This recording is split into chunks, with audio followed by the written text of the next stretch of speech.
looking at this for now, so they can't hear you because I have the mics off. Bless you.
All right, everybody, we're here. We're live at Full Contact Fanatics. Don't forget, you can check us out every Monday right here on the free admission channel. Full packed house today. Don't forget, you can always go to onthemat.com, check out all the latest information, the new videos and stuff they got up there. Rafael Lovato Jr., I believe he just won a specific jiu-jitsu competition. I can't remember, so they put some stuff up there. Make sure you go there, as well as myluckygi.com. Make sure you check that out. For the people you remember, sitting directamente to my left, Miguel, who is I would say the face of Full Contact Fanatics. He did the Lucky Geek commercial. That's thank you. It's worldwide now.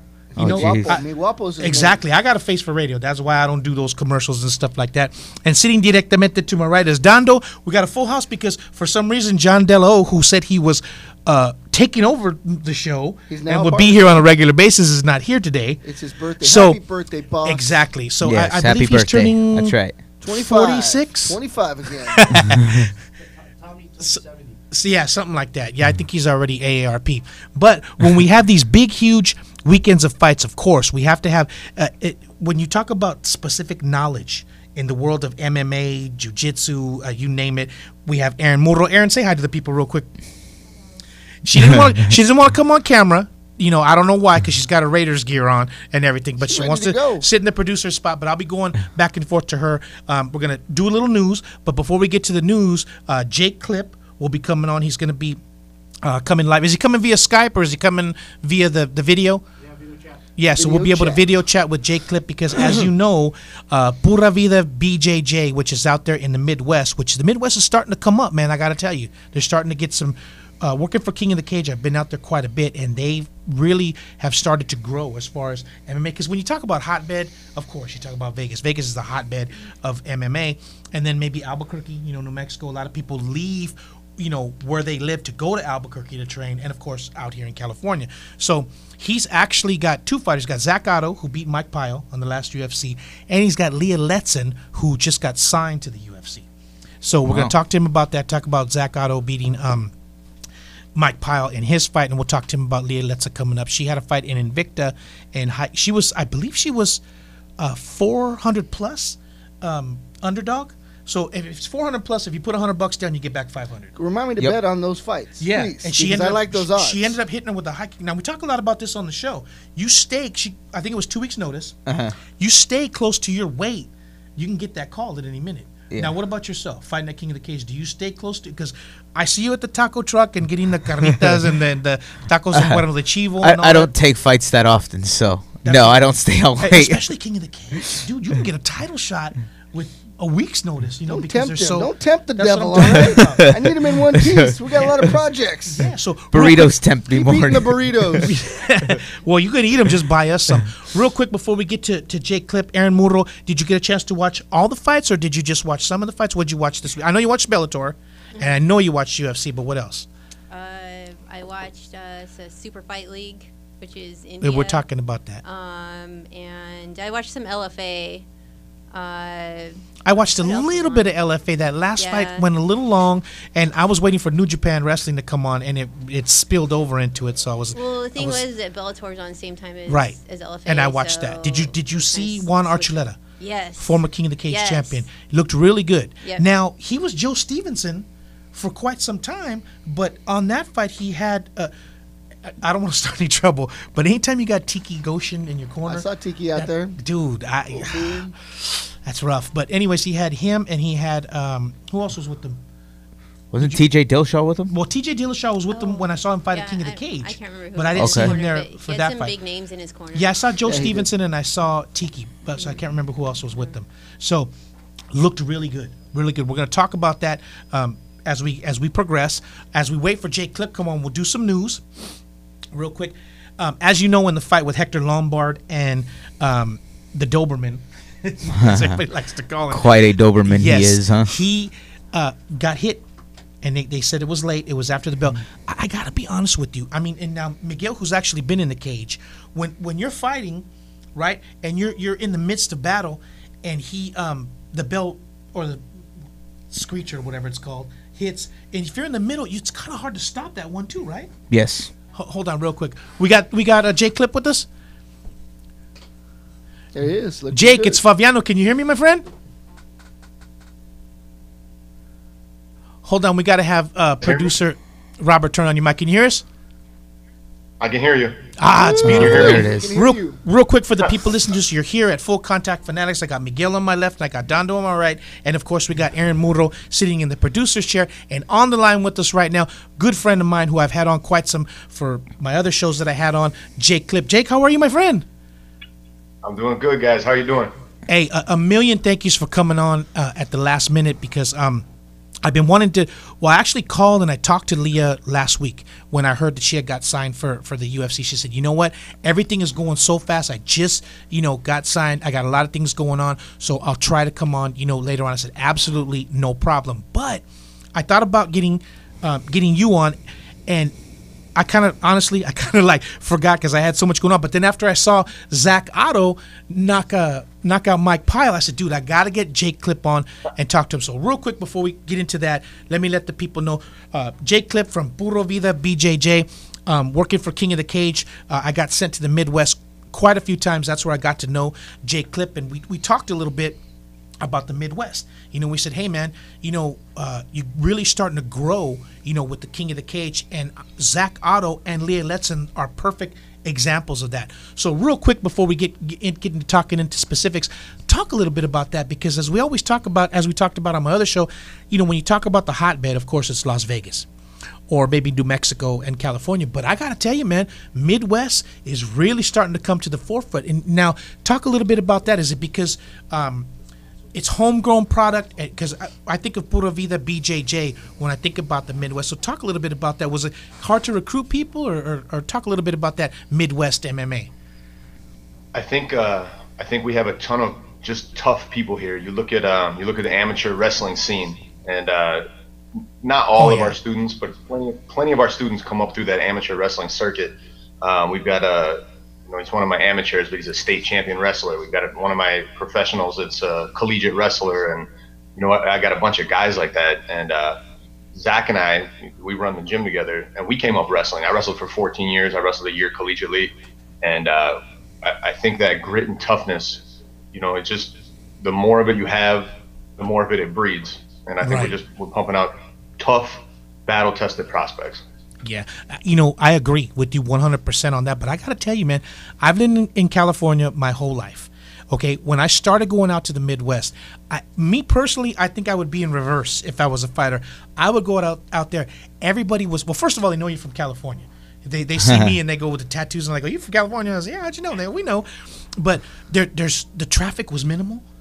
I went to Starbucks and there was like only 2 people ahead of me. I mean, it was so nice. And every time I've been out there, I've always had a good time. Everybody's so nice out there, and I really, really enjoy it. Now, I haven't been out there in a while, so hopefully I'm going to go out there again real soon. Now, I got to tell you, Jake, I think Zach Otto has been flying under the radar for quite some time. I saw him at King of the Cage. I think I announced one of his fights, and I remember that's where I met Jake and we started talking and stuff like that. And he what's the word I'm looking for? Because he's like 1-1, lost 1-1, kind of went back and forth. So him being with you and staying in the gym and training all the time, like we talk about on this show, it behooves him to stay within his weight because they called him on short notice for that fight, right? Yeah, he got a 2-week notice fight for Right. Josh Berkman. But the thing was, what worked out perfect, he was already in camp. He was supposed to fight the weekend after that. So, Right. fortunately, through luck, fate, circumstance, whatever it was, he was in shape. He was ready to go. He could make weight on 2 weeks' notice. It wasn't easy, but he answered the call and went out and got that win over a veteran. That was 2 years ago, year and a half. And it's got to be that because he's always in the gym, like you said, teaching with you. So it keeps his timing, everything, everything stays, when you're there all the time, everything stays kind of fresh or whatever. Now, when he fought Mike Pyle, did they have him as the underdog in that fight? Because I think they did. They were like, oh, it's Mike Pyle's retirement fight or whatever. I don't know if people knew, but not that I'm this perfect person, but I said, do not underestimate Zach Otto. That dude, he's in the gym all the time. He comes from good training or whatever, and bam, sure enough, first round TKO. He went and got him. So real quick, take us through that fight from the beginning. You get to the venue or whatever. Do you have to calm him down at all, or do you just kind of like, hey man, business as usual, or how does that work? The opposite. Zach did 4. He does 4 UFC fights, and he's a tactician. He's fluid and smooth and technical and looks brilliant. But he wasn't the barbarian in those 4 fights. Yeah. So for this fight, it was, and sometimes I'm giving him technical instruction, and he got fire and brimstone this time. I was the preacher in the pulpit telling him, "Let's go, let's take it to this guy." Yeah. And he did, put him down. Yeah. You can tell. It looked like he had the mindset like, you know what, dude, I'm not thinking about who this guy is, his retirement. He just went right after him and boom, and took care of business. Now, he won the fight. Mike Pyle, well-seasoned veteran, took care of him or whatever. So do you go to, the promoter or to Dana or whatever and say, hey, look, man, that was a good win. Let us know, dude. We're going to stay ready. Or do you just wait and see if they call you? I know Zach's got like a small list of guys that he's interested in. He's not calling out the top 10, but he's got some guys ahead of him in the rankings that he wants to start chopping down. His manager will get a hold of the matchmakers. They'll take care of that. But I know he really wants to fight either in Chicago in June, or he wants the UFC to come back to Milwaukee. It's been a while. I think it's like 5 years. We got a bunch of UFC fighters in Milwaukee. We want to bring a show to town. Yeah, because he took very, very minimal punishment in that fight. So do you give him a week off and then he heads back in the gym and keeps training, or how does that work? Yeah, well, we run the gym together, so he actually was in teaching tonight. Oh, wow. But he's taking it easy. Yeah. Yeah, he was so taking he's it right easy. there. He's the real deal. He says he's going to spend about a week taking it pretty easy himself, and then we'll step the gas pedal down starting next week. Well, you know what, Jake? Don't worry about it. We here at Full Contact Fanatics, I'll do a quick public service message. Sean Shelby, book the Zach Otto, man. You know you're going to get a good fight, all right? He's got a little list. Go ahead and take a look at it. Get him out there, man. You know the guy's not going to disappoint you. So there you go. We don't have to worry about it, man. He's going to be on that card that you're talking about. So real quick before we continue, we're here. We're at Full Contact Fanatics. I got Miguel Dando. I got Aaron Muro sitting in the producer's chair. And we got Jay Klipp talking a little bit about Zach Otto's big win over Mike Pyle. Huge. I mean, I thought it was great, man. I probably was the only person in my whole neighborhood who was screaming like, yes, because I think seriously he's been flying under the radar, and this fight people are gonna know who he is now. So that's great. Now, before we because we're running up against the clock here, Leah Letson, another one that I've seen at King of the Cage, and I saw her, and I gotta be honest, man, I didn't really think much of her, but when she fought, she had that not so much killer instinct, but I could tell she was she was well schooled or whatever, and went right after her opponent. And I think she had a loss before, and then she had that win. And I said, man, that girl can go. And again, good training, with Jake and all. I think she's going to do well. In that fight in Invicta, again, she a short notice, right? Yeah, yep. Heavy, couple weeks. And heavy underdog. Came out, bam, high kick did damage, boom, instantly on the map like that. Now, but the thing is, she is in active duty and she got sent overseas or whatever. So do you tell her, hey man, just I mean, you can't not be in shape if you're in the military, but do you tell her, look, keep yourself busy, whatever, make sure you don't, I mean, I don't know what you tell them. Is there anybody to train jiu-jitsu with them out there, or how does that work? She actually set her own jiu-jitsu class up on base. So I think it was once or twice a week she's teaching a jiu-jitsu class. Okay. She's video chatting with me, and I'm trying to help her as much as I can, but her initiative really is what kept that going. She had some people that held pads for her, so she could get her work in. But Right. Leah is she's disciplined, she's motivated. She didn't have access to the same nutrition. She didn't have all the same strength and conditioning or training partners, but it's not like she disappeared from training for a year. She was after it. When she got back, she had, we had some refinement to do. We spent a couple months kind of just really zoning in and getting into fight shape. And then, she's ready to go. She was supposed to fight with us here on Saturday. She was going to fight Yuna Kunitskaya before the main event fell apart and Cyborg stepped up. But she's waiting for a call. Mick Maynard is managing her divisions, matching her divisions. Right. So they're looking at maybe like an April card, which would be awesome. Right. I read that. I read that she was supposed to have that fight and then it kind of fell through. But again, you stay in shape, you stay close to your weight, they're going to call you. And she's like perfect example. She got the call, she was ready, bam, high kick, boom, right instantly on the map. So she actually got signed to UFC, from that fight. And now, so since she's kind of waiting or whatever right now, do you just kind of keep her, in the gym and just kind of keep her time in and everything? Or is she, kind of taking it easy? What's the game plan until she gets that call? Yeah, so it's pretty cool, actually, I think. I'm a glasses half full person all the time. Right. These guys that get signed to the UFC, they get a 2-week call. They have no notice. They got to make weight. They got to put on the performance of their lives. And it's like massive pressure. Here, Leah gets that 2-week call. And then they say, well, we're going to do something else with you. You get 2 months to get ready for your first fight. So we're going all out for 2 weeks. They let us know we're going to put Leah on a card, a month or two from now. And now we can just turn the intensity back a little bit, but we get to actually like put in a fight camp instead of a real fight crash, a crash study. Right. So I'm excited. I think it's awesome she gets that much time to get ready for her UFC debut. I agree. I think again too. She's flying under the radar when they get out there. It's gonna be, they're gonna be like, wow, And I got to tell you, not just because you're on the show and you've been a good friend, to the show and all that.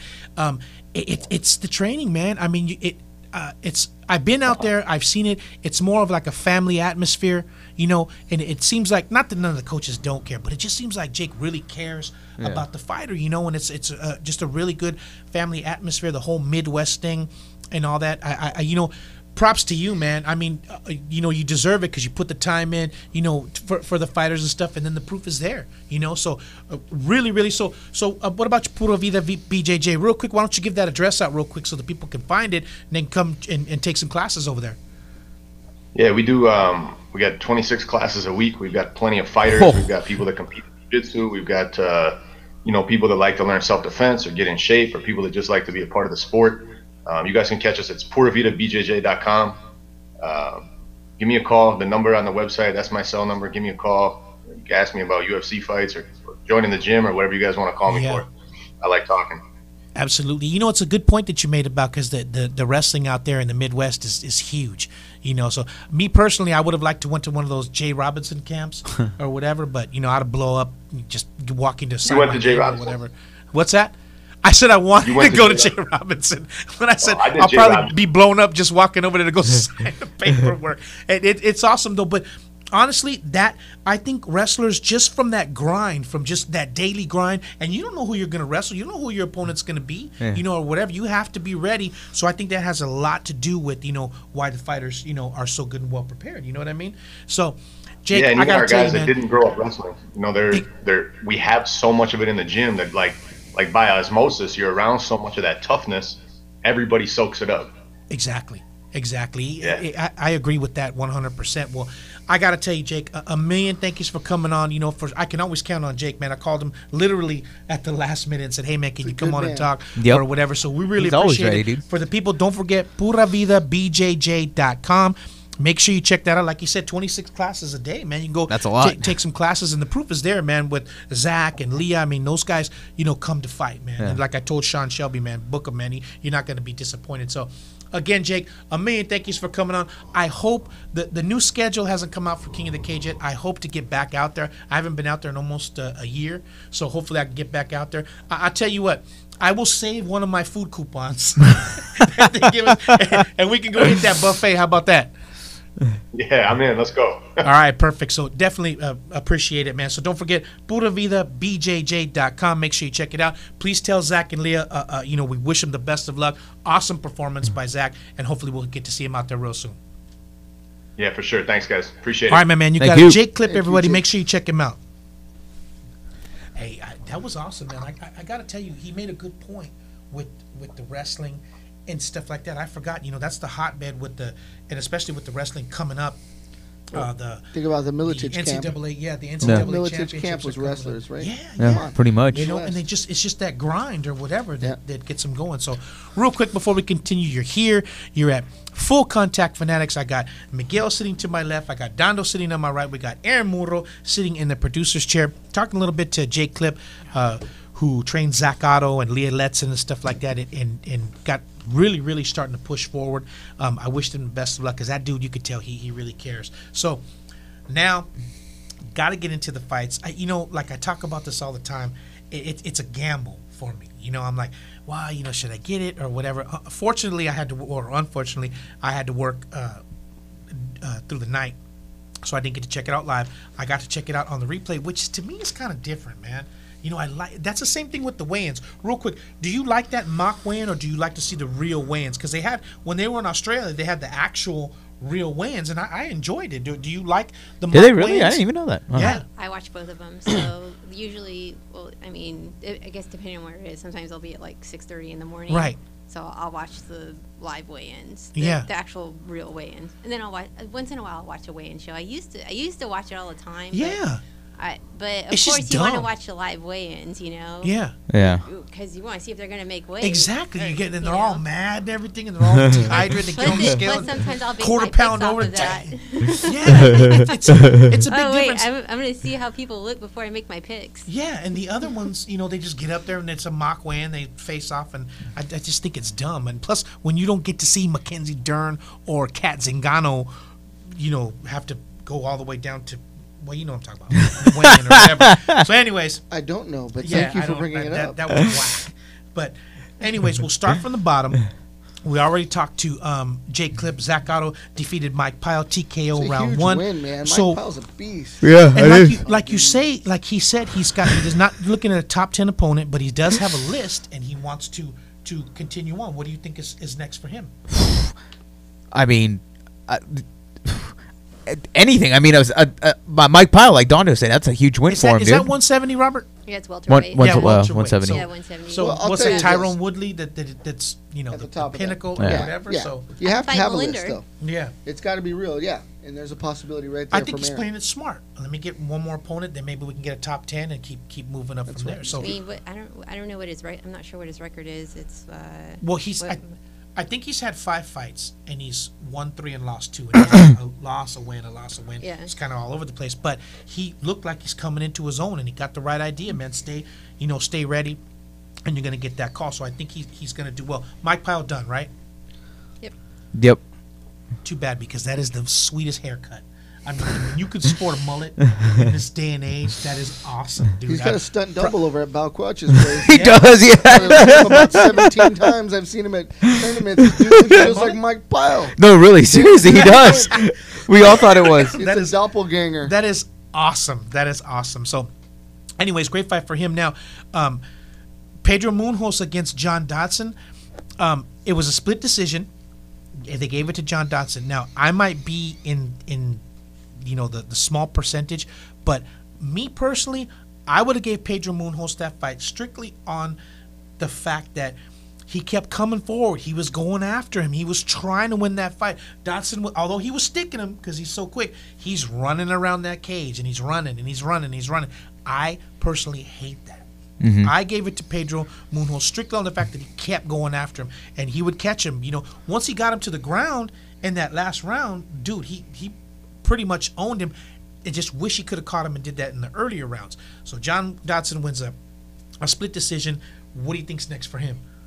Well, he's a good fighter. Don't get me wrong. Well, For Dodson, it's a clinic this is his in last footwork, fight on the right? contract. Exactly. So we Yeah. got to see Well, it's what not they like do. he's going to Bellator or something. He's got to be.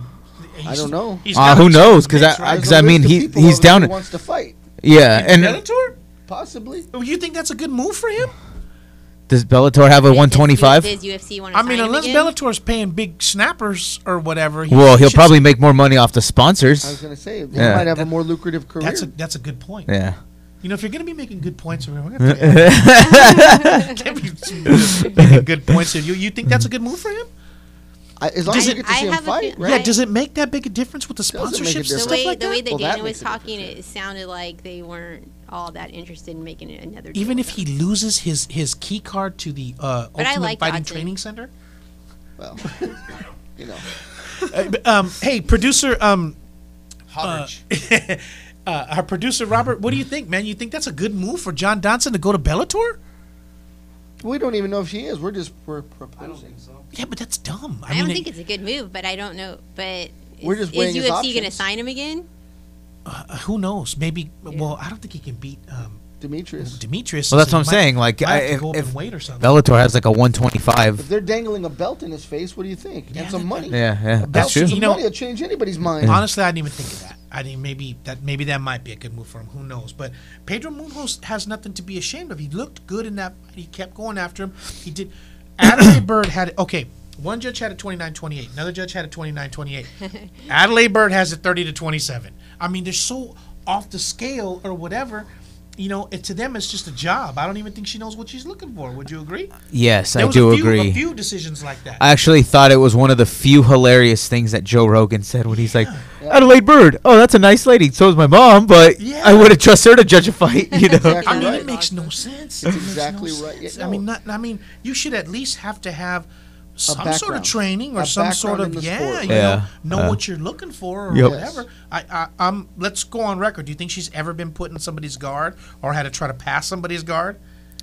Nope. Yeah. It's like me judging Olympic curling. She might have I had no to idea. pass the security guard to get to the venue. But No. would you agree, Aaron Muro?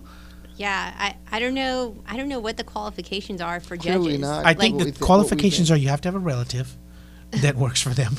It's a state job, Yeah. and you call them up and go, "Hey man, let me get this job, dog." And then they Who hire picks you. who chooses judges? Is it the commission? I It's have got to no be the idea. commission. I know right? Herb No, the Dean- commission does, yeah. Herb Dean was overlooking the referees because they went to him a couple of times. But At the least commission, that's a commission proven appoints fighter. Yeah. the Those are the referees guys too, they right? need to put in there. The guys like the Exactly, Herbs and exactly. the Big John, and Yeah. that should be the guys counting down the points. Frank Trigg, Ricardo Lamedia, those guys are all got their So, licenses or whatever. yeah. But anyways, I mean, I think Dodson would have got the decision anyways, but still, it's like, come on, dude, you're so far the opposite or whatever. It just doesn't Dodson make any needs sense. to engage. He does put on a clinic in footwork and angles, Yes, yes. but engage a little bit more. But that's what keeps him alive. Maybe he can't take that many on the chin, right?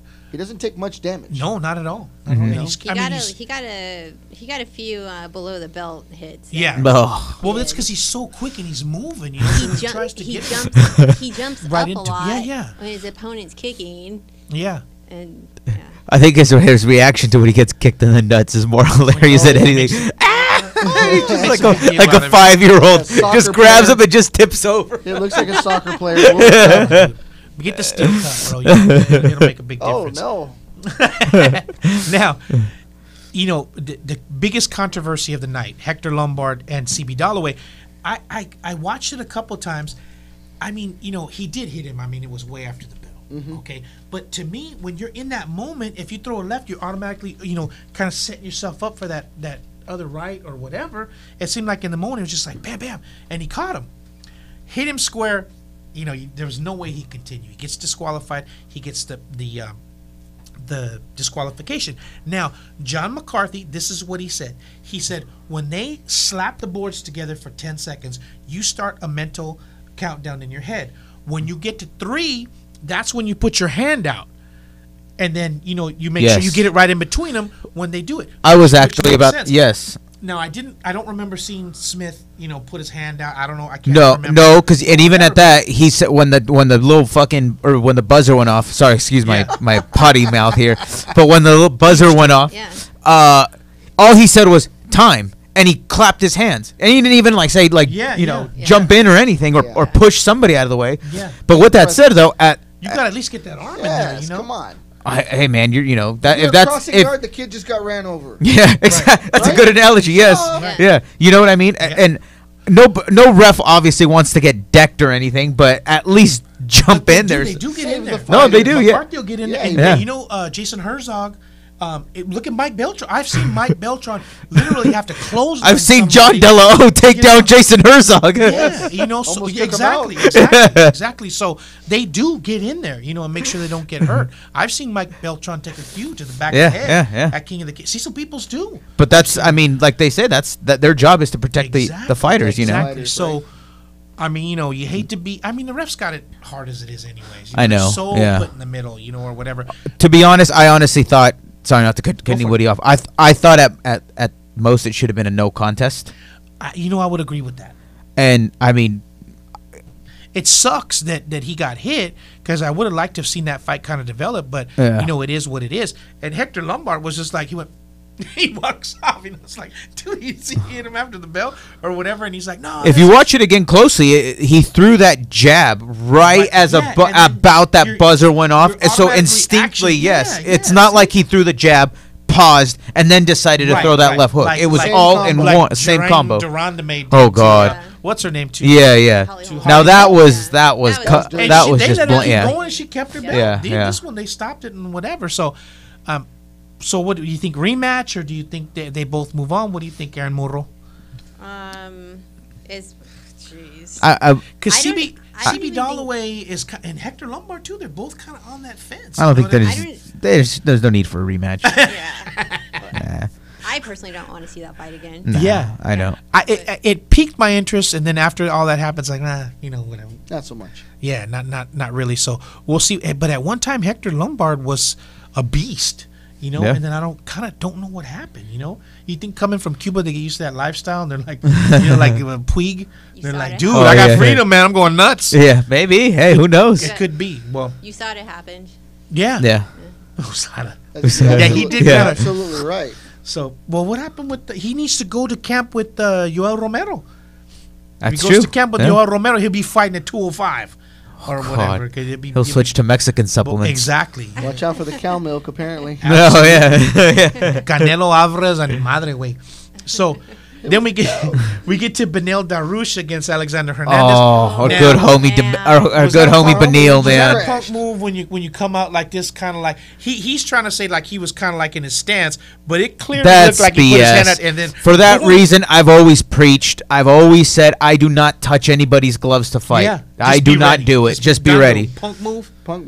No disrespect. No nothing. No, it's fighting. You should be ready at all times, like he says. It's not a punk move. Producer Robert, would you agree with that, or do you think that was a punk move coming out like this and then throwing a kick? Have you done that before when you were rolling with Kazuyuki Fujita? He's Hawaiian. He's done it all. Just throw a coconut at you. Be honest. Coconut at him. Be honest. Have you done that before? Okay, well, I think he had. I think that is a punk move only because why even throw your hand out there to begin with? Just come out. That's it. What does that say about you as a fighter? You have to do that so that you can get over or whatever? Makes no sense. It's a habit, I think. But a lot of people train that way. Regardless, it's a habit. Yeah, and then they came around, they exchanged a few punches, but then he just kind of, it was perfect because not only did he hit him with it, but he kind of walked into it. And it was just like bam, and as soon as he hit him, you knew he was out.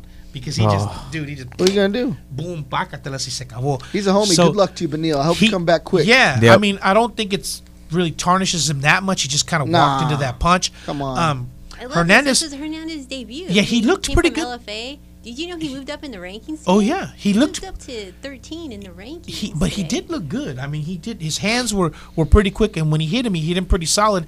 Dude's in shape. Maybe that has a lot to do with it. And when you beat Darush, who's a proven fighter, he is. Bam! It puts you right up there. Who knows? At the same time, he could have been just nervous and just kind of like didn't I guess, mean to do it per se, but Yeah, who knows? you're right. You know, Now, Adrenaline will do that to yeah, you. yeah. what division was that? The 55, I believe. Yeah, 155. So who might be next for Hernandez? Hernandez? I was thinking Diakis or Magomedov. Yeah. Oh, dude. Or Magomedov. Pettis, actually. Even Pettis, because now he's ranked. Hernandez, maybe Hernandez Pettis. is ranked 13 right now. Pettis is just above him. Give him Pettis. Yeah. That I think that would be good. It's a tough fight. Look at Aaron Moore. See, Tough fight. that is why we have Aaron Throw Moore him on to this the show. Wolves. He'll put his, We need Yeah. to move you Bring over there to Glove out. Vegas. That- Someone will yeah. kick him in the nuts instead. Hey, Sean Shelby, do not take And then Aaron he'll Moore pull from a- us. I know hey, you're watching and you I hear. love Hernandez. Dodson. He came from LA. I love Sean him. Shelby's listening, going, "Damn, she's right." But write it is down right. or whatever. So don't. She's the encyclopedia of MMA. Don't 20% Right. find You respect are. if you take her. So don't I'm take. wrong But that's 90% of the time. but that's a good 10% point is just though. That was a magic. good That's how point. you learn. You gotta So- be wrong to learn. And then Dariush got to kind of come back. Was he still with King's MMA? Because I Yeah. didn't see Cordero in his corner. He runs the King's MMA in Anaheim. He's the head instructor. Oh, is that what it is? Yeah. Yeah. Oh, okay. Well, cool. Well, he's got something to fall back on. But anyways, fight of the night for me, far and away. I was glued to the TV. Mackenzie Dern against Ashley Yoder. Ashley Yoder, no joke. No joke. I was Dude, glued to McKenna. Never mind. I was And from a solid I was camp. online during that fight, and even because I follow Erin on thing, but it's funny because everybody's going, "What the hell kind of fighting is that?" Because she's kind of, she kind of comes wild or whatever, which I could care less. I just thought she was awesome, but she was kind of wild or whatever. But when she would connect, she was catching her. But Ashley Yoder was smart. She kept her hands up. She kept picking her shots. It seemed like if Yoder would have please don't put that up. You're gonna completely distract me from the show, producer Robert.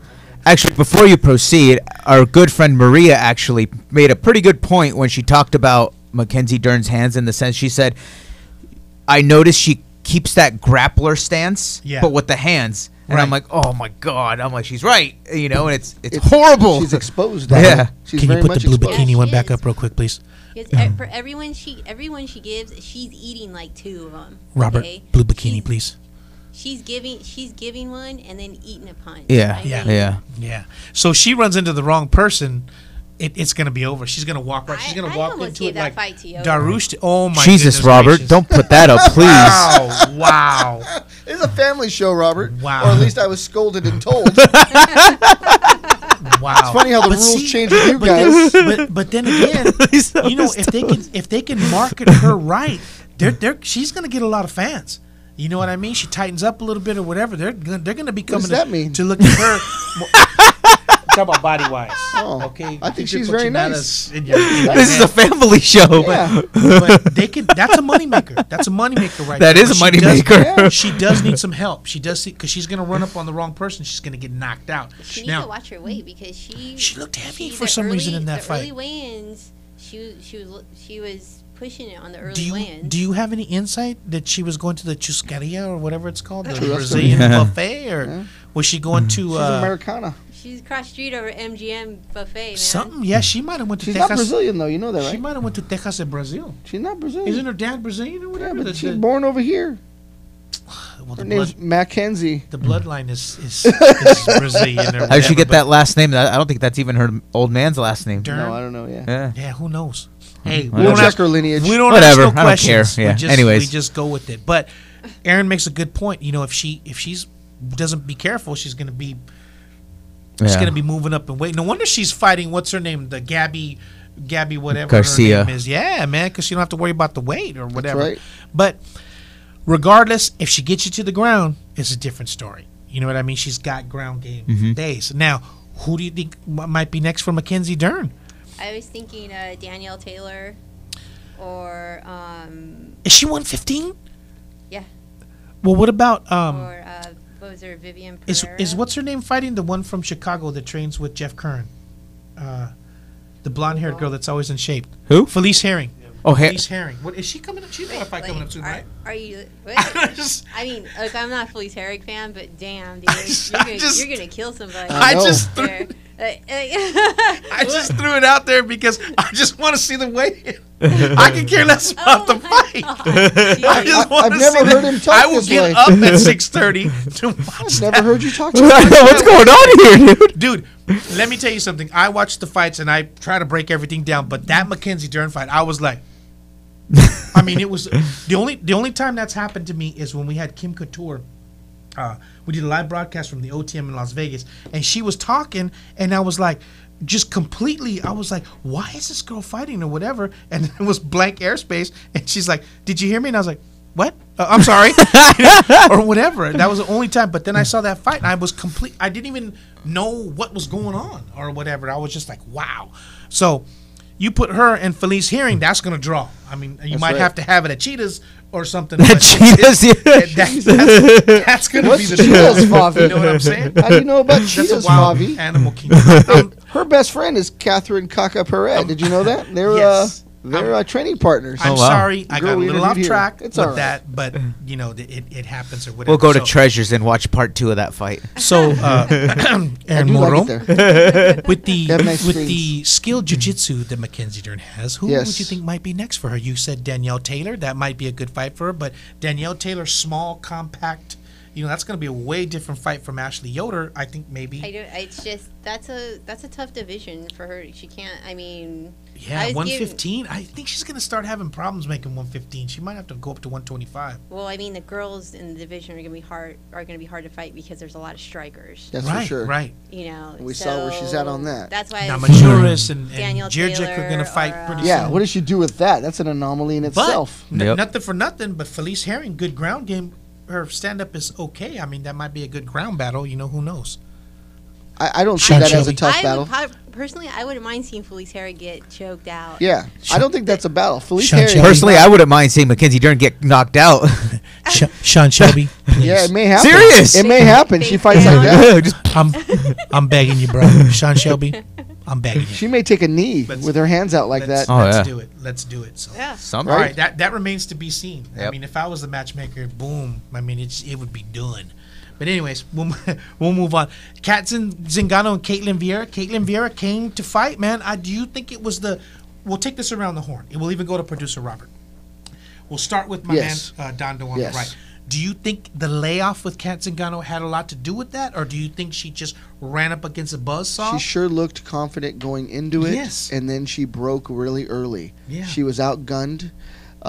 She was up against the wall, and she lost that fight because of it. She just wasn't ready for her. Yeah, she wasn't ready for her opponent. That's what it seemed like. That's you know? my opinion. Yeah, and I have to agree with that. What about you, Miguel? I'm agree with Dondo. Yep, Yeah. I think she just ran up against like somebody just tougher. You know, Too that's much, it. Yeah. I think people get motivated. They're like, "Oh, Kat Zingano, all right, let's do it," and they're just Yeah. focused, and that's what it just seemed like. And I don't know if Kat from the layoff or she's got Could have been something from the behind- layoff. Yeah, you know. Yeah, I mean, she just kind of didn't come She prepared. was crushed at the end. She just didn't look. There was half of a person there, and you know what I mean? Yeah, exactly. They pulled her up to raise her hand. I was like, man, let her go. Yeah, Yeah. I I agree. feel for her. I like Aaron, I give us your thoughts on completely that. disagree. You do. her. What? No, I completely disagree. It's 100% the layoff, and I mean, give Kat another fight this year, She'll be ready. and yeah, I mean, I think you will see A different Kat a Zingano. little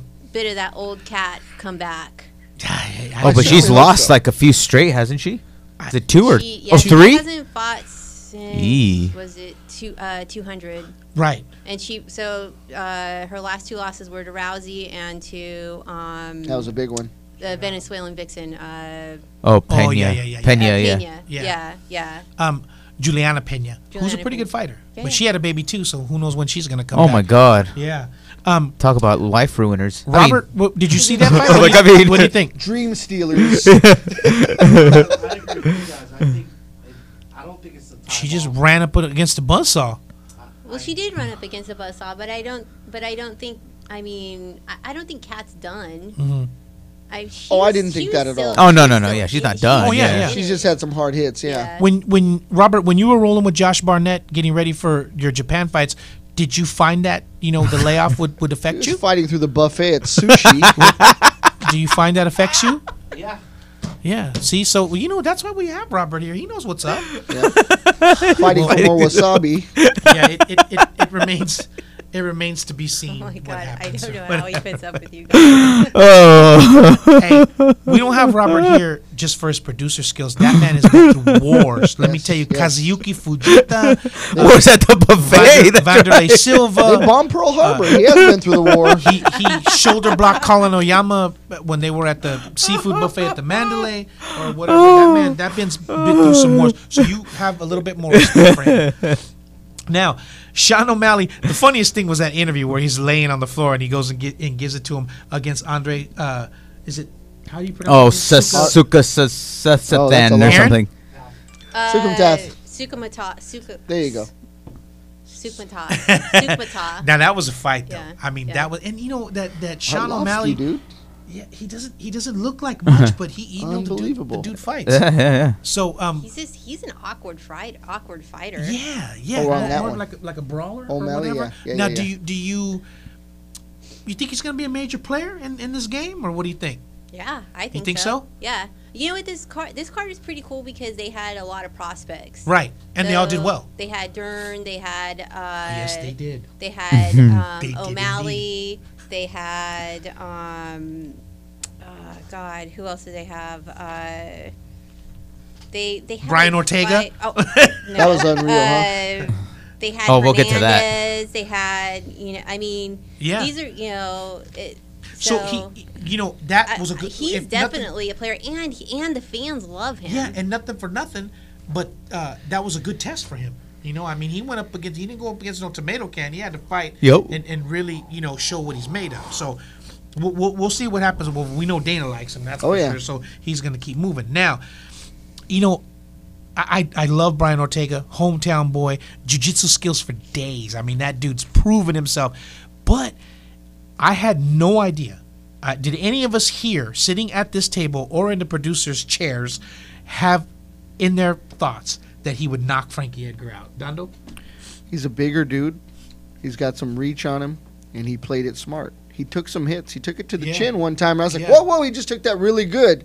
Frankie's doing his thing. Frankie's all over the place, but he timed it just right and put it on his chin, and he reached under. Right. Okay? No, he dug for that, yeah. That was a Miguel uppercut. Yeah. That was the... That was like a Miguel on the Metallica guitar, reach under. that was picking, bend and scoop. That's what I'm talking about. Yeah, But that's Mexican skill right there. Yeah, Band and scoop. I thought he would drag him into the later rounds because Frankie's so durable and maybe catch him at the end. Well, we all want to I assume never that, thought he and would knock Frankie him out in also the first assumed round. that. I think yeah. Frankie assumed that too. I didn't think he was going to knock him out. Downfall? That he thought maybe I'll Yeah, I we'll think get so. into it. Yeah, I yeah. think his downfall Possibly. was that Brian Ortega is ready to go, and he's not slouching in any way. He's 13-0. Is this 14-0? Yeah. Okay, so then his downfall is that he wasn't ready for him. Yeah. Brian Ortega's ready to go. Yeah. No. He's a star in the I making, think his dude. hands He's are coming coming up. up to his jiu-jitsu skill, and he's going to be a force Maybe they've to be always been reckoned there. with. We just haven't seen him. Aaron?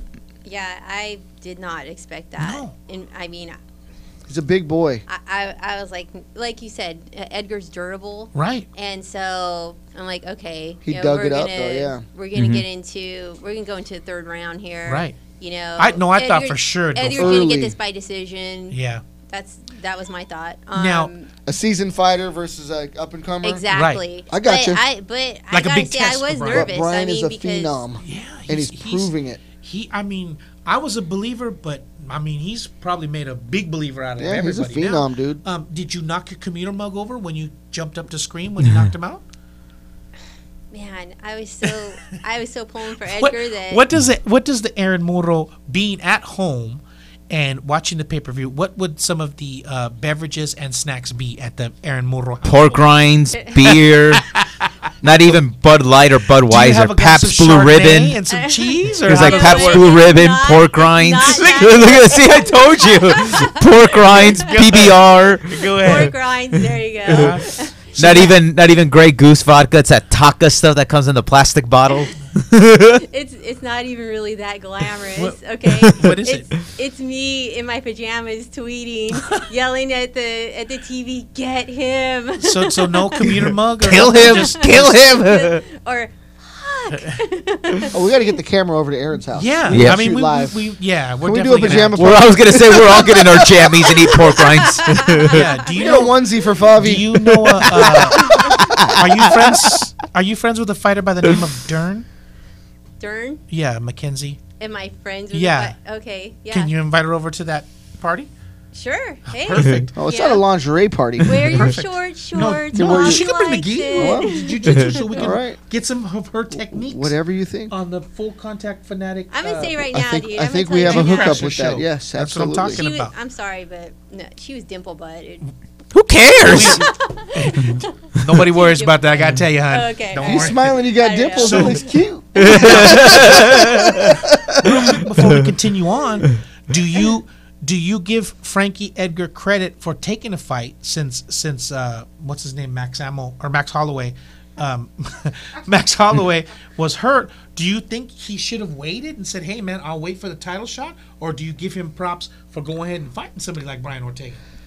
Well, he's a veteran, man. He shouldn't turn down anybody, Right. right? He's a fighter. So, Yep, yeah, I you agree. do what you do. Yep, I agree. Was he prepared? I think that he just does what he does. So, Frankie can't change his game. Frankie's been in it a long time. But Brian Ortega is adapting, changing, showing different skills, and is an up-and-comer that's, someone to be watched. Yeah. So- Ed Sorres said, I haven't really, I've seen a lot of fighters and all that, but I haven't really seen somebody who has caught my eye since Anderson Silva like Yeah, that. it's And he said, possible. man, this guy's got something. It's possible. I'll never forget that one of the guys that we trained with fought a smoker that Brian Ortega was on too. Right. Yeah, and that was maybe 12 years ago. When we were working with Sinister, Brian Ortega and Christos Giagos came on. When they were just paying their dues, man, coming Yeah, up. And yeah. who knew, that they would get to where they are today. Now, real quick, thank Aaron, you. sorry about that. That's okay. Go the Real other way quick, next Aaron, time. do you think it was a smart move for him, or he had no choice, or to me personally, for what he's accomplished, and what a great fighter is, I think he probably should have waited and got that title shot, regardless if it was Brian Ortega No, or I anybody agree. else. I completely agree. I mean, I give him props for taking the fight, but it I'm gonna was which way I'm gonna go. such a risk taking a fight against a young guy Exactly. that's really hungry. Maybe Like, underestimated He should have played him. it safe. I mean, he really wanted that title shot. Right. I would have said no. And he I'm gonna worked wait. hard for it. Yeah. Fighting guys like Jose Aldo and all Yep. that to get Yep. That's what there. I'm saying. I mean, that's a lot. But we had Ricardo Almeida on, and we talked about that. Mm-hmm. How Frankie's a different type of fighter. Blah blah blah. Real quick, but who knows though? I mean, depending on the outcome of that Holloway, depending on the outcome of that Holloway, fight, you could throw him in there afterwards. Absolutely, I Yeah. agree. Now, Yeah.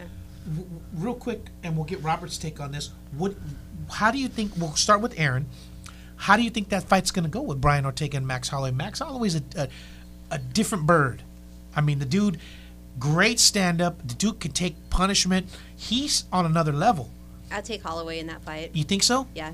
You think too well seasoned for him? I say Holloway gets him with his hands and just keeps getting him and getting him so. and I getting think him. Yeah. but then again, when you got that type of jiu-jitsu in your back pocket, he's going to try to close that distance and get him to the ground. I think that would behoove him to do that. I Now, think that's the would only you way agree? that he can get Holloway. as much as my producer is going to hate me saying this, I think that that Brian's going to be ready for that. So we're going to see a war. I think it's going to go all 5 rounds. And then the difference will be in those championship rounds in the 4th and the 5th who's ready for the war. I tend to agree with that. I think it's going to be a knockdown, drag-out fight. I think Max is going to put it on him, and I think Ortega's going to try to close that distance in the last couple rounds, 4th and 5th round, try to get him to the ground. And if he can do that, he can submit him.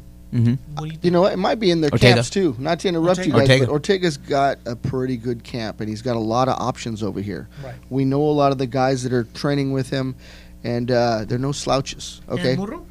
They need to do that fight in Hawaii. That's a game changer right there too. That place is crazy. Producer Robert, when you were going back and forth and submitting people at the De La O Dojo that was on Lincoln Street in what do you call it? Magnolia. Anaheim. Can you take us back to that point in time and let us know, give us your thoughts on Brian? He would hit the buffet Ortega's- before. He'd Yeah. hit the buffet after. That's right. back at get on that mic real quick. Abraham Lincoln. Because that Max Holloway against Brian Ortega, that's got you written all over it. We got a special guest. Should we bring him on? It's his birthday. Get on camera. No? Come on. No, I couldn't. Come on. You're 25 and looking good. I think it's a 50-50. I think Brian Ortega does have the skills to submit. Of course. I think he can submit. I mean, we know he's got the skills to pay the bills. I think this. Universal Studios kicked him out. I think this is all going to be all about who imposes their game plan the best. Right. If Brian Ortega can take it to the ground and grab Max's neck, then it's gonna be a problem. When you got jiu-jitsu in your back pocket like that, it could be over. Look what he did to Cub. Bam, he got a hold of him, and that was it. Now, real quick, since our special guest who's back from his big birthday bash at Universal Studios, John Della O, would you like to jump in and give us your thoughts on I that? just want to say I was pretty close about the Cyborg and couldn't say No. Frankie Edgar and Brian. Well, Ortega. I just TKO in the first round. I mean, did anybody think that was going to happen? We were just talking about that. I thought for sure they were going to drag him into the 5th round, and he was going to try to close the distance and maybe catch him. I had no idea. As you know. I'm sorry. Don't let me interrupt you. But as you know, one punch and it's over. Well, sometimes what happens, and we saw it start, if you remember, it started to happen to Chuck Liddell. Chuck Liddell was knocking fools out, bringing people to a quick close, right? As the sun starts to go past noontime on your career, things that you didn't think were possible start to happen to you, right? You think that had something to do with it? It happens, don't you? Now, another question that I could be wrong. I mean, I'm not Frankie Edgar, but... Well, another question we took around the horn. Do you think it was a smart move for him to go ahead and fight Brian Ortega, or do you think he should have waited and fought Max Holloway because he deserved that title You're shot? asking a fighter if it's a better idea to fight or to wait? Yeah. What do you think the answer is going to be? Yeah. Right? It's always a better idea to fight. But that's the Della O. Well, no, for Frankie Edgar, too. Frankie Edgar, one of the reasons why I have a ton of respect... Well, I have a ton of respect for... Yeah, but him in particular. At least 3 or 4 people, and Frankie Edgar is one of them. So Frankie Edgar definitely is one of them, and he's one of those guys. If you say, "Hey, take it or leave it," he's going to take it if it's a fight. Right. And he's not going to leave money on the table. It's a good point. Just like the fat guy that Della O fought with the tattoos that was talking all that smack. He was not fat. He had a gland thing. Yeah. Yeah. He kept eating. Yeah. But no, it was one of those things. Take the fight or leave it. I was like, well, I'm going to take it. Yeah. You offer me a fight, I'm going to take it, right? And then we got the phone call, and he said, "Can you and Sergio come and help me out? Because I need a lot of weight put on me because I'm fighting this big heavy guy." So, props to him. That guy deserves whatever was next for Frankie Edgar. For taking that fight, and he's worked hard for what he has. And I've said it before. Guys like Frankie Edgar, guys like Chuck Liddell, guys like that, they've earned the right to fight whomever and whenever they want. Right. Do they always have to fight the best, like guys like Brian Ortega and whatnot? No, they don't always have. If they want to fight, Joe Schlabotnik, then they've earned the right to do that. Right. And everyone's gonna make money from Frankie Edgar being on your card, right? If I put a card together tomorrow and said, "Hey, Frankie, you want to fight on my card?" So, and if he were to say to me, "Well, I need to fight a tomato can," I'd be like, "You know what? I'm calling Campbell's right now." Yeah. Right? Because I know, Campbell's. I know for a fact that people will buy a ticket to see Frankie Edgar fight against no matter who it is he fights. All right. And so he's earned the right to fight whoever he wants to fight. And the thing is he's done so well. A lot of fight bonuses or whatever. He's opened his own UFC gym. He's totally set. So I think he just wants to get that fight and get that belt, man. I just think that's what the thing is. So, can you do me a favor, producer Robert? Can you call BJ Penn, see if you can bring him out of retirement and have Frankie Edgar fight him one more time? Another guy who's earned the right to fight whomever and whenever he wants. Can you do that for us? Yeah. BJ, put the poi down. You're gonna get a call. Edgar's We're gonna from Chicago, do some. isn't he? Oh, the other Tom's from Long Island. What? Tom's from New Jersey over here.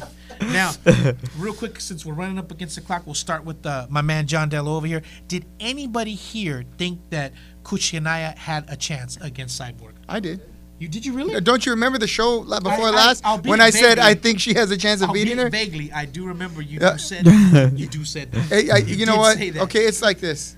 You look at all the upsets in the world. You can go to Mike Tyson versus Buster Douglas. All right, when Buster Douglas knocked the living hell out of Mike Tyson, right? Because he was in the fight, right? He wasn't awed by Mike's presence or reputation or whatever. Just looked right past it. You can go a little bit further forward, and you can see when Maurice Smith beat Mark Coleman. Right. None of us, including, and I knew Maurice Smith as a personal friend at the time. None of us thought he was going to win that fight. Right? He did.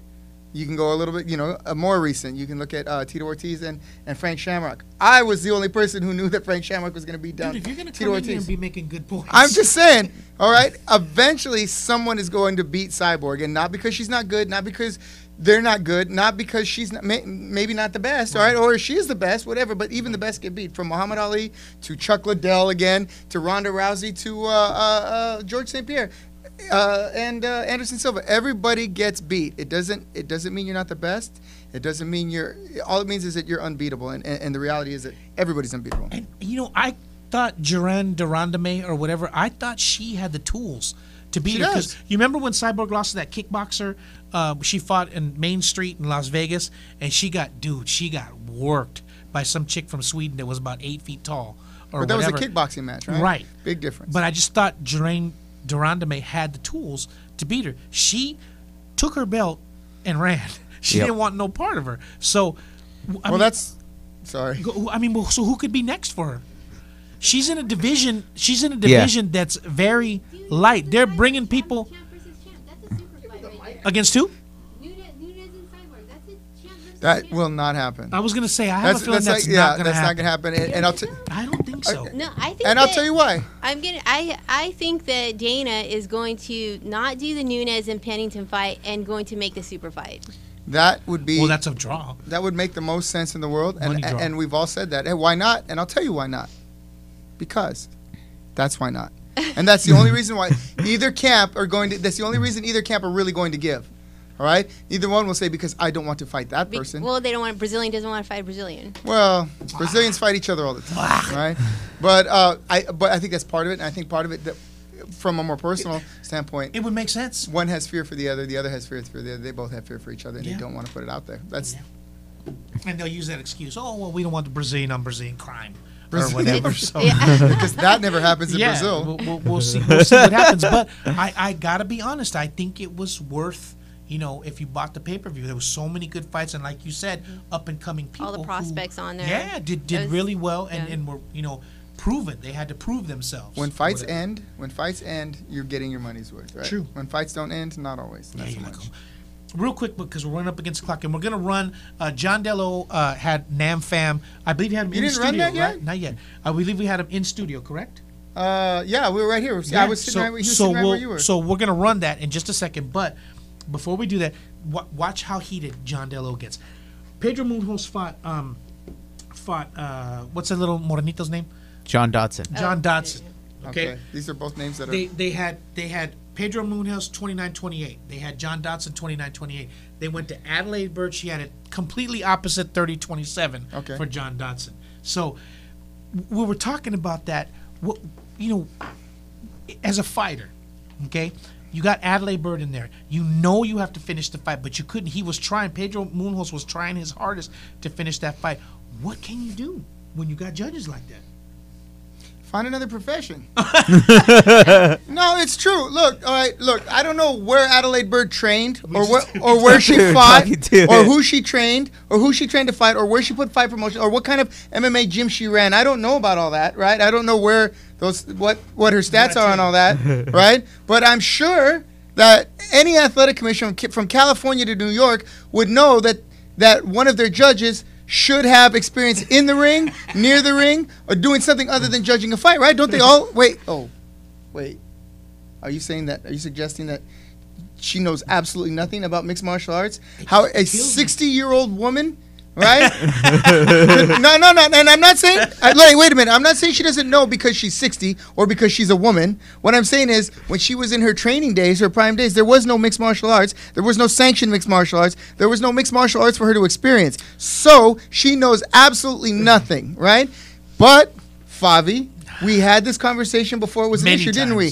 And you said it's going to be great when the state gets involved. When the state sanctions it, all this shit will go away. And what did I say? It's going to be the worst thing that ever happened to mixed martial arts. If not, John, everything's going to be a smoker. Yeah. And we'll just have mayhem. Or whatever. Yeah, and what do we have now? We have overpriced controlled mayhem. Oh my goodness, controlled mayhem. It just kills me. And because you have commission to commission that doesn't have the same rules. It's different.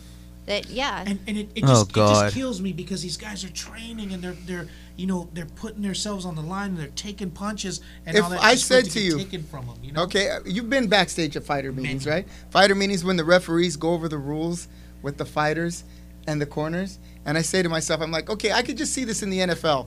The referee comes to the locker room. This is a football. You get 6 points for carrying this football across the goal line. To kick it through the uprights, no.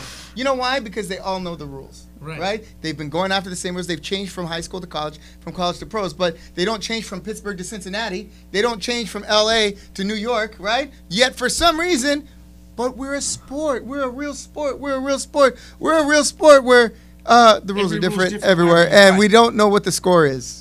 So you're going to have to trust Adelaide Bird to tell you what it is. And our highly trained judges will be judging your fight. But take us out of here, Robert. I don't mean to go on. It's been going on forever. But anyways, hey, a million thank yous for Jake Klipp for coming on. And thank you, all of you out there, for my birthday wishes. I don't mean to keep stepping on fire, but, I see a camera. I can't stop talking. Yeah.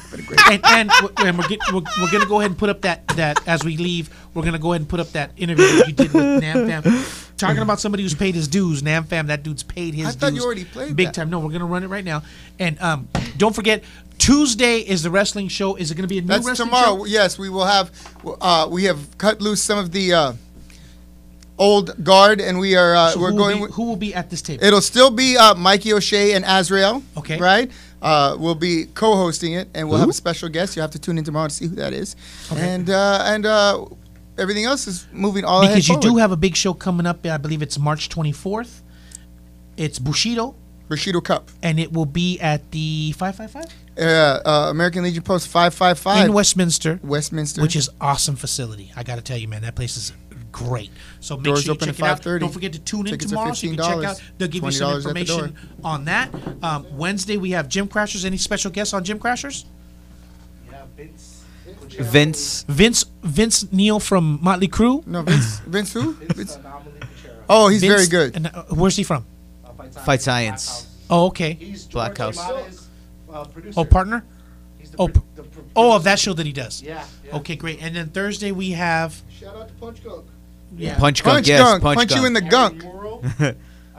Aaron Moon was right here. Aaron Hart. Is that the Tales Is from that the the Pole? guy? No. Yes, Tales from the Pole. I sing. I wear my sunglasses at night. NCIS. Or is that Corey Hart? Sorry. Friday, are you still doing the I'm Friday not show where you insulting anybody. answer some emails or whatever? Oh, no, we're not doing that right now. Okay, so nothing on Friday. Too much hate mail. We don't have time to. So Friday's open. Yeah, Friday, Saturday is open. I would like to talk to you about that. I'd like to pitch a show. Okay, can we do that off the air? Jiu-jitsu talk about techniques other right here. So we'll do pressing that, and matters? then Saturday, Like, my nothing, birthday. and then Sunday we have Bully I have a Zone. PayPal account. And Tron Jones, the kickback with Tron. Oh, those are I the guys that were watched here that. earlier. That's pretty funny. He's Yeah. all right. Tron Jones, and then there were the guys that were here earlier. Tron. Yeah, they left as soon as we started, so I don't know what happened. Yeah. But anyways, make sure you check us out. Make sure you stay tuned because we're gonna run De La O's interview that he did with Nam Phan. Don't forget to be right back here next Monday. A million thank yous, Aaron, for coming on and putting up Thank with you, us. Aaron. I'm or sorry whatever. I crashed the gym crash. But that's why we have you here, so that you can give us your input on that because we really Yeah, I really heard you're really appreciate it. smart Yeah, about she all this is. stuff. She's a wealth of knowledge. Oh, that's So, good. All that being said, make sure you stay tuned. The interview's coming up. We'll see everybody right here. Hello, next ladies and Monday. Get gentlemen. your Welcome buns to over OTM Live.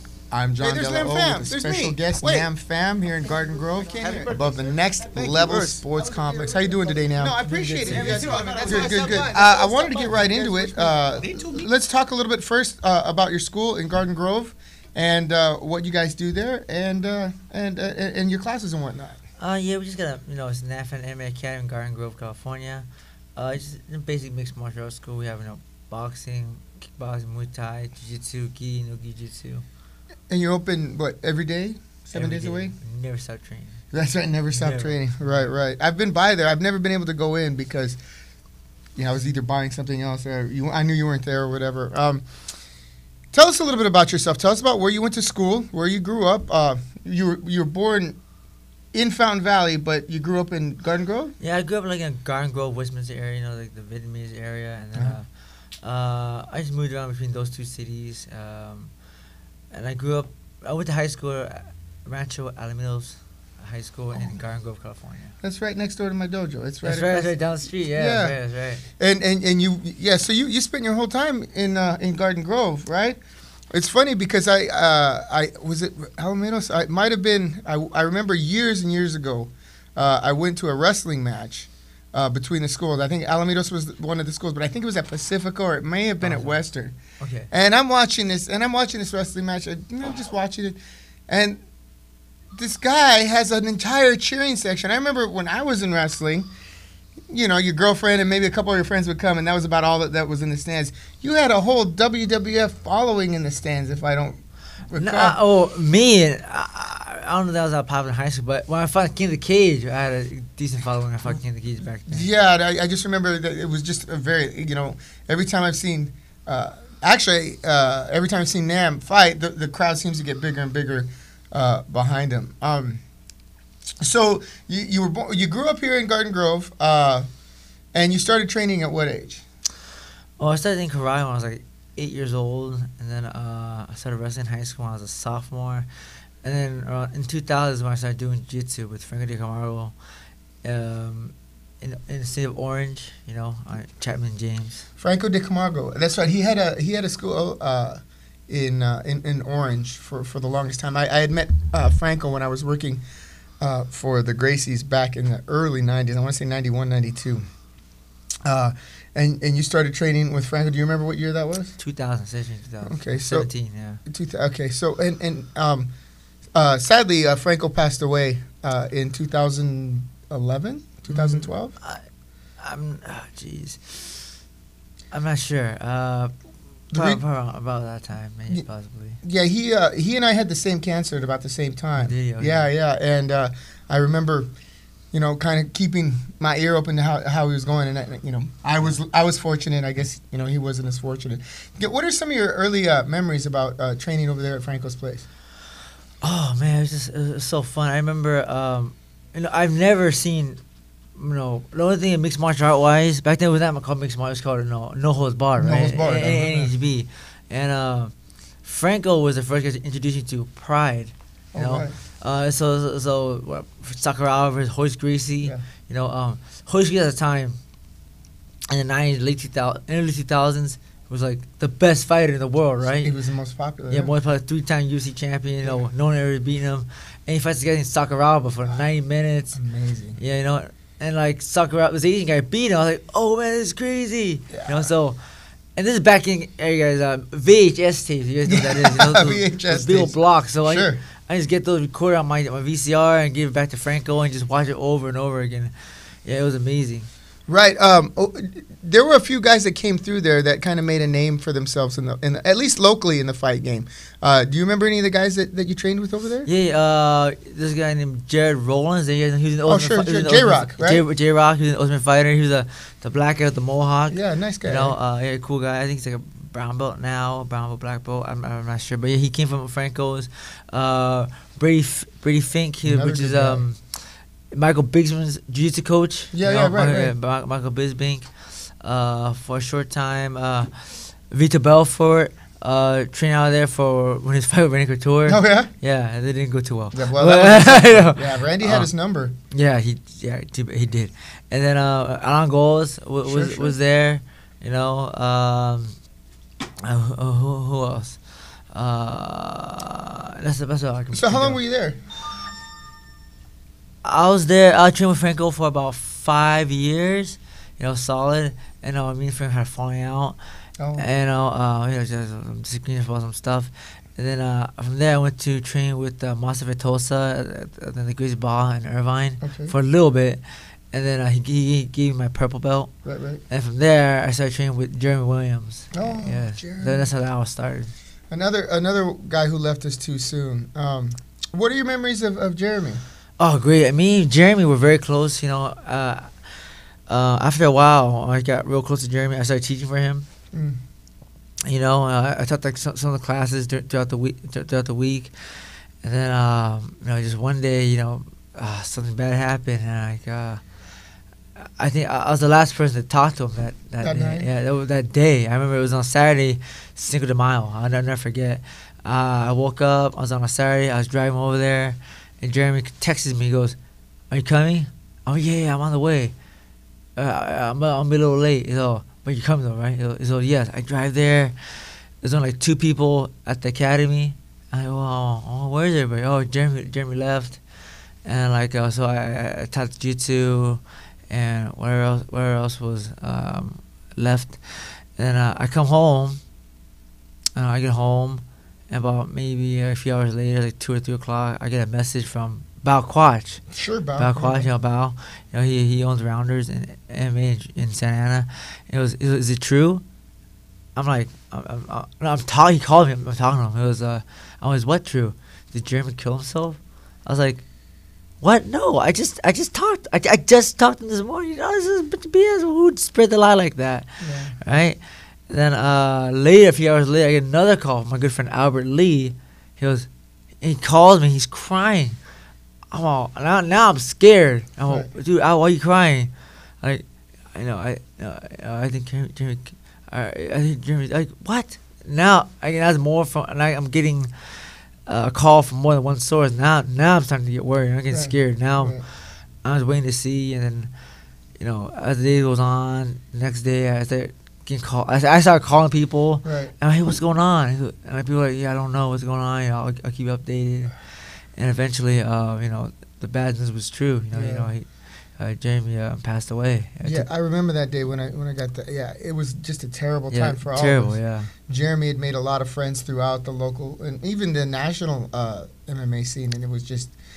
It was really troubling. Yeah, it's a painful. It was very tough. Yeah. So Jeremy, I know you're out there, right? We're still thinking of you, brother. All right. Yes, sir, yeah. Sorry, let's shift gears a little bit. Yes, sir.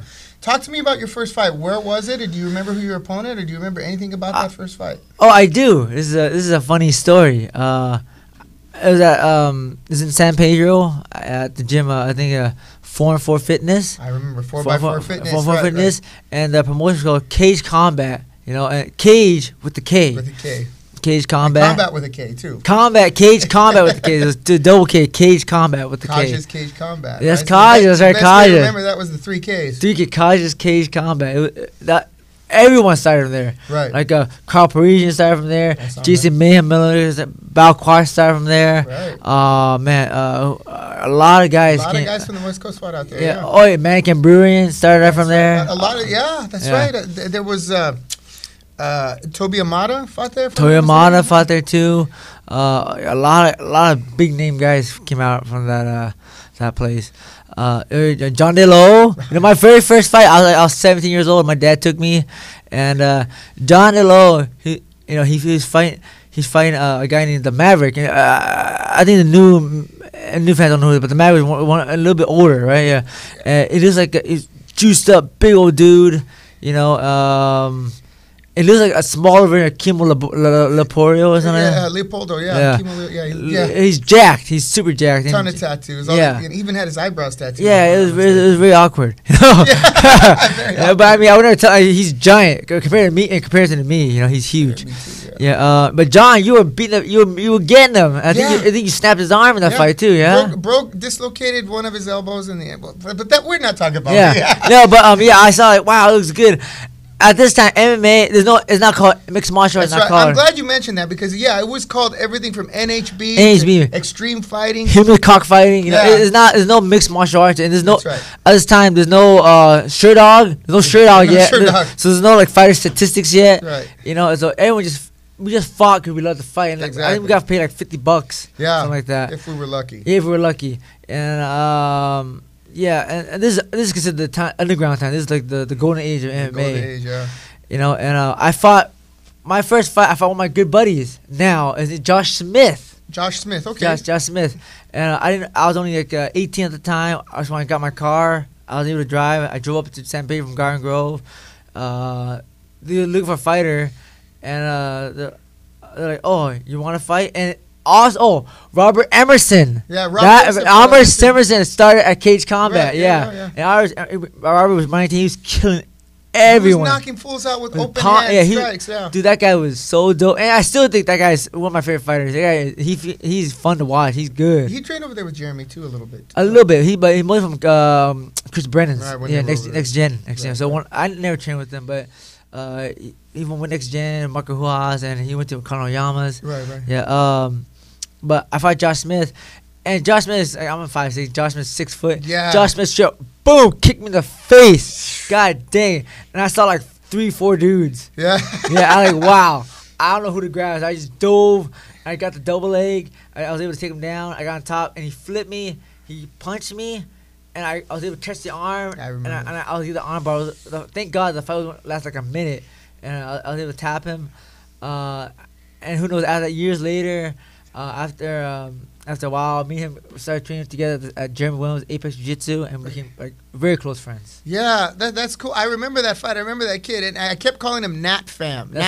No, his name is Nam Fam, and that stuck in my head. Go ahead. Nat because my full first name is Nat Nam. Oh, Nat Nam. Nat Nam, but Nat Nam is kind of long.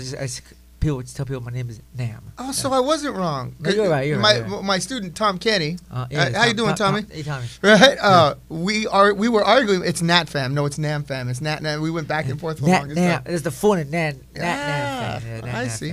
Okay, cool. So I remember I kept an eye out, and as I watched your ascension, through the ranks, I remember one time a friend of mine, an acquaintance of mine, Ryan Diaz, fought. You guys Ryan from Canada. Fighting, the King of the Filipino Cage. Guy, yeah. That was a war. King of the Cage, that was a good one. Yeah, I remember walking into the locker room because we fought that night too. I don't remember who it was on our side that fought. And I remember at the end of the fight. Did you fight Aaron Witherspoon? It wasn't that. Was it that same night? I don't think so. It was one of those nights. Yeah, it was a tough one. Yeah, that's a good way to bring around my dojo. That's a good way to bring the mood down and start talking about that fight. Aaron's a beast. Yeah, he's was scary, tough. dude. I walked in and then Nam Pham has a big old ice pack on his head. Right? You wound up getting an arm lock that night, right? Oh, no. Ryan, I didn't mean Ryan with the decision. And I think they gave it was a draw. Later, they brought me back out to the cage and they gave me the win. And they changed it, right. That's right. Someone had mistallied the cards or something like that. Yeah. That's right. That was a heck of a fight. Ryan was a tough cat. Ryan's good. Ryan's dope, yeah. Yeah, he was out of Franco. Someone from Canada, I don't know. Yeah, up there, yeah. Franco Gibson, I think at the time. Franco Gibson. Yeah. Okay, so tell me, what was your toughest fight? Jeez, I don't know. Tough fight. I had a lot of tough fights. You have. I've seen a lot of tough fights. One thing you can tell about Nam Pham, he's not going to give up in the middle of the fight. Yeah, sometimes in the fight, in the middle of the fight, I think, should I have given up? I mean, I'm just getting beat up. You know. Right. I remember maybe two that would stick out of my mind is Razor Rob McCullough from Huntington Beach. Sure. That guy, I fought him in one of the underground fights, and I met him in the finals. Right. And I mean, he cracked me so hard, and I dropped into my knee, and he kicked me in the dang head, side kicked me, and I guess at the time there was no side kicks, but I was fighting for his promotion, so whatever he does is illegal, Right. Yeah. That one and Dennis Seaver. I don't. Dennis Seaver is the big old juiced up German guy. Juiced up German. Yeah, he is. He looks like a Ninja Turtle, Right. Yeah, he's jacked. And I remember I couldn't do anything to him. I remember he threw a kick at me. I blocked it with my hands, and dude, I felt like break my arms. And eventually he took me down. And I tried to get the underhook and try to escape, but he was such a solid break. I couldn't move him. He just started pounding my face. And I remember this exact moment. I remember as in the third round, I was like, he just keeps beating my face. I'm like, man, I should quit. No, maybe this is the part of the movie where the story gets good. Yeah. And the bell rings, the story never got good. That's part where the story gets good. It never got good. I like that. So you got a couple of really tough fights. I've seen you in a lot of tough fights. I've seen you come through, and we all have moments where we don't, do well. What fight are you most proud of? Oh, geez. There's a lot of fights. Okay, there's two fights, I think. One fight is when is the tournament me and Reza Rao were in. I think it's called a Knuckle Fest. Bobby Gamboa's Knuckle Fest. I remember Bobby Gamboa. Here's the story with that one. it was an underground Pit series or something. Yeah, like that? it was underground. In that it was like underground MMA tournament, right? Yeah, one night. One night. Yeah. One night, 6 fights, and I got paid like the winner got like 1,000, and the second place I got $800. And I was like, yeah, it's so awesome. Yeah, right. I was like, at the time, this mixed martial art is so new. Like, what's good money? What's bad money? Right, exactly.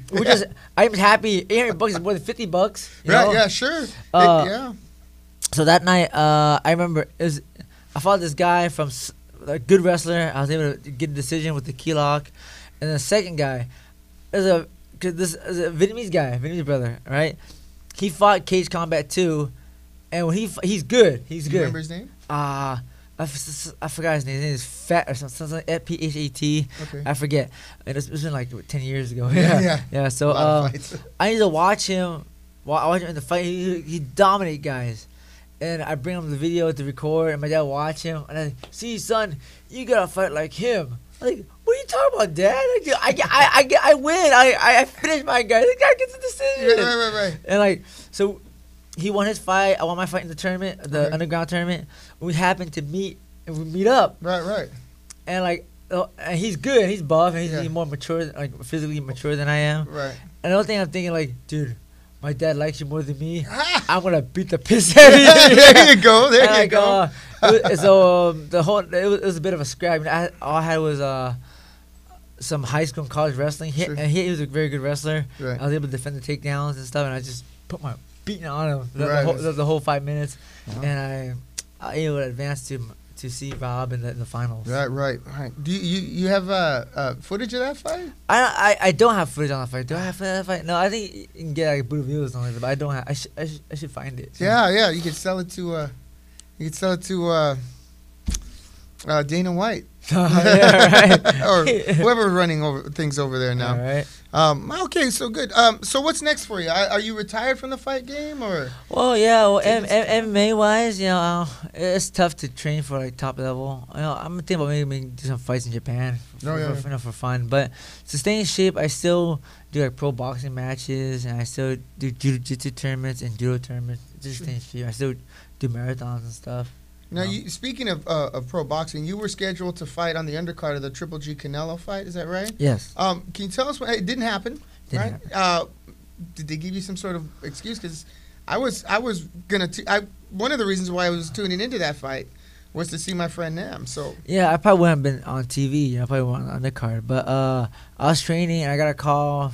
I did a lot of pro boxing, and a bunch of like random promoters, like guys that get fighters for promotions call me up all the time, and like I got a call from someone that was looking for a fighter to match up with one of Golovkin's guy, some Russian dude, right? Right. Yeah, and like now you want to do it on the Canelo versus Triple G card?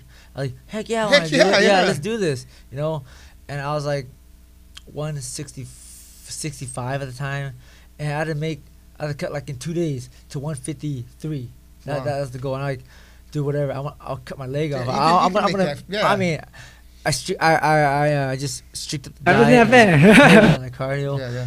I was gonna make the weight, and it was like maybe a day before the event or two, and he called me and like, oh, the guy doesn't want to fight you and stuff like that. It's too hard of a fight for little money. And the guy's undefeated. Right. So you guys don't know boxing. In boxing, it's different. MMA, you fight. Right. But there's no padding of the. It's pretty fair. Yeah. If you win, you win, and you lose, you lose. That's true. But in boxing, you can lose, but still win. Yeah, that's the crap part about boxing. So, I think he wanted an easier fight to build up his record. So he probably still win.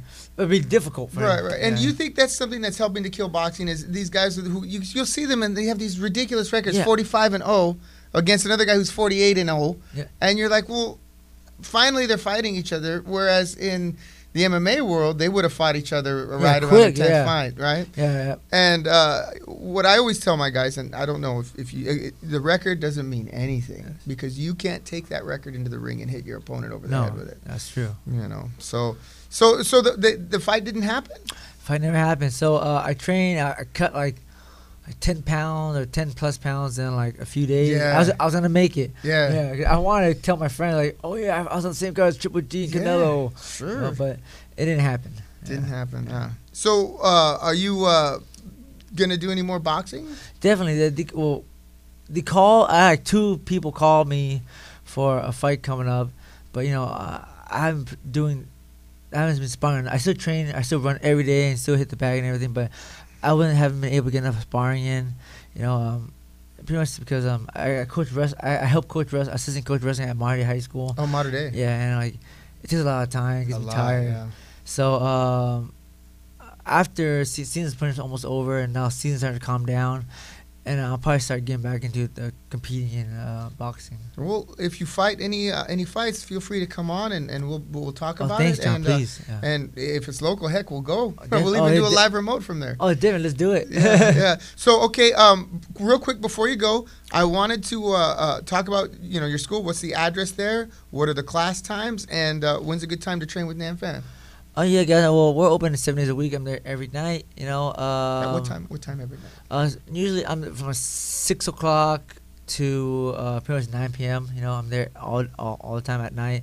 We train in the mornings too, but no, people work in the mornings, so it's kind of their class. But Monday, Wednesday morning, like 6 a.m. They have a boxing class. That's pretty popular. Okay. But the address, if you're interested, is 10662 Stanford Avenue, Suite B, Garden, California 92840. That's 10662 Stanford Avenue, Unit B. Train at Nam Phan Academy. All right. You got boxing, MMA. Boxing, MMA, jiu-jitsu, no-gi-jitsu, traditional Muay Thai? gi-jitsu, Muay Thai, yes. Okay. I actually know a couple guys who go there and train every now and then. Tony and Ryan, they're brothers. Oh, yeah. They They say, teach there, yeah. They say right. Nam hits me really hard. No, those guys are dope. Those are tough good. guys. Those are good. All right. Well, I want to say thank you so much to my good friend, longtime friend, Nam Phan. I'm John Della O for OTM Live. Swing by Nam's Academy from 6 to 8 p.m. every Monday through Friday. Yes. And if you're not going to work out, at least get an autograph and buy a T-shirt from. You have T-shirts there, right? T-shirts, yes. Buy a T-shirt from Nam, and we will see you later. Robert, go ahead and take us out. Have a good night.